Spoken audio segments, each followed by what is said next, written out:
Pimboma. Oh, monsieur Kofi Olomide. Kwadela Koloman, ambassadeur, excellence, s'il te plaît. Ambassadeur Bazala déjà dans le travail. C'est-à-dire ambassadeur Bazala. Yangi bandi lelo. Mais là au kuta oh déjà baninga. Banda o yangai lelo et puis yangai yali localité, yangai yali international. Tu me permets de le dire? Yangai yali local donc non. Autour makambo, la zone salario, yangai yali. Parce qu'au plaisir et à vie. Non s'il te plaît, autour il y a 3 questions déjà. Toi la mission Boutouté, toi la mission Oyo. Tu as peine à concert à Bibiti. Tu as une émission. Mais Bibiti mais yangai yali ambassadeur local.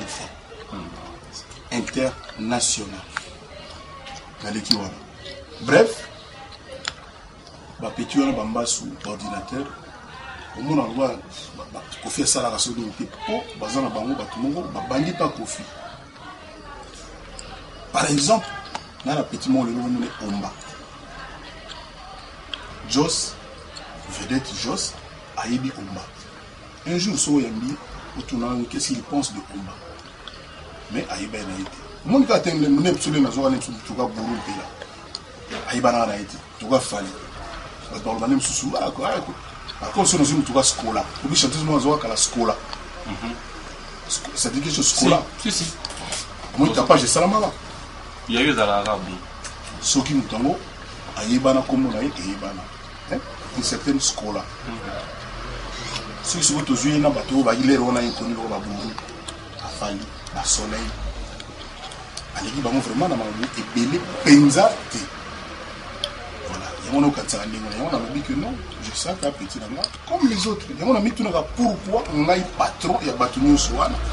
Bateli melanga na komba mutu tout ça associé ou bien il y a featuring ou bien nini.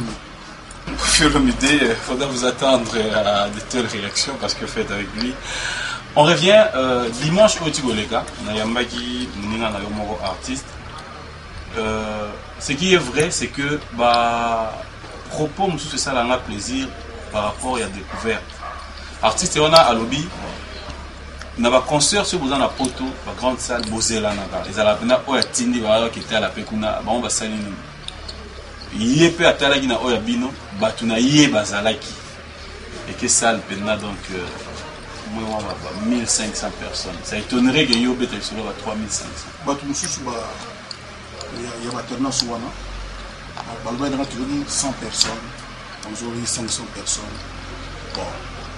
De toute façon, nous avons côté Oana, nous avons fait ça. Nous avons discuté dans la montée. Nous avons fait un concert. C'est-à-dire, il y a Moutouana à porter 1522 T, 1498 T, et 1500 piles. Lucas place mon retour au monde en mauvaise foi. Nous avons vraiment le temps de m'attarder sur ça. De toutes les façons, si nous avons 1500, pour nous 7000, c'est tout. Kofi Olomide, ambassadeur. On en parle maintenant. Vous avez souligné ambassadeur international. Par rapport à quoi? Pourquoi les choix de Kofi Olomide? Bon, les amis, branchement, il y a OMS. OMS, c'est l'Organisation mondiale de la santé. C'est-à-dire, les athées pour foutre un bon bani. Mais, les amis sont dans qui n'a pas exemple que ça la sensibilisation par tout le monde, dans Lesotho, dans Kenya, dans Côte d'Ivoire. Est-ce qu'on a lobby? C'est important comment on a lobby. C'est important le tambour.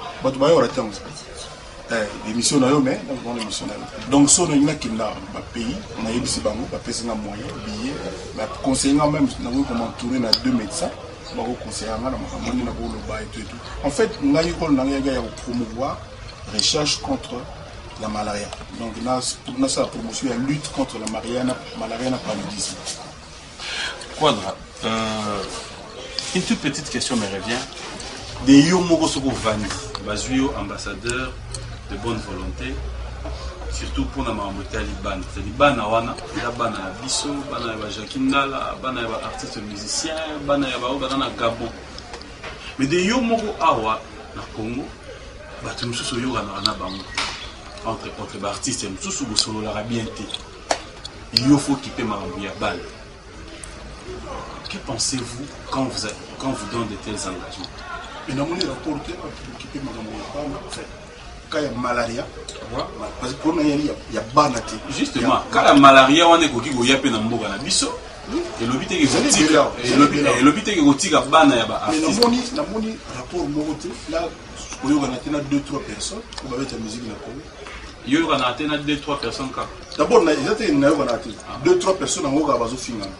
Ngati nous finga d'abord, précision na moni. Pour répondre à la paix. Ah non, on linga ko tout na répondre. Pas moi la émission na linga ko tout. Et puis ba kombo on a tanga jamais. Notamment la but. Non, mais nous avons vraiment rapport. Comment vous expliquez yo ambassadeur? Oui. Na titre mnene ba pesio. Oui.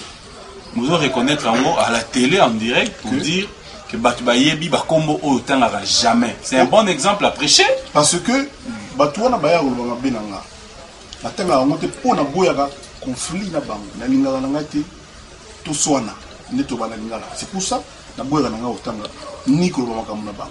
Batutu ba yebi. Voilà, mais sans soi, dans le bangonde bangonde bamuna je sais pas, réseau ya wa le ba ba Batuba Yebi. Jamais on a répondu à Batuba ah qui me question à qui ma question na bois ici. Voilà, la préférence on a bon que dans l'obépile que souvent l'homo hystérie des anati. C'est ça dans ce sens-là. Monica Mvula ou Magamou Bélé. Comme par hasard, au patron de la ministère. Ah, mon ambassadeur, c'est-à-dire mon nizam a une naissance. Dès le bagage il y a 6e chantier. Où ils ont ma théâtre TV.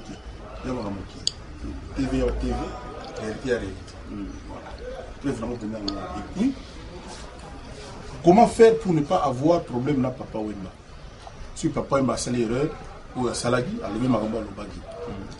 Si on a salagi, c'est justement pour ne pas avoir un problème là. Dans le ministère de la justice, État la Likambona qui a raison, qui a tort. Et, grand frère qu'il est, il a compris qu'il a péché à s'amender publiquement à Benanga, tout cela.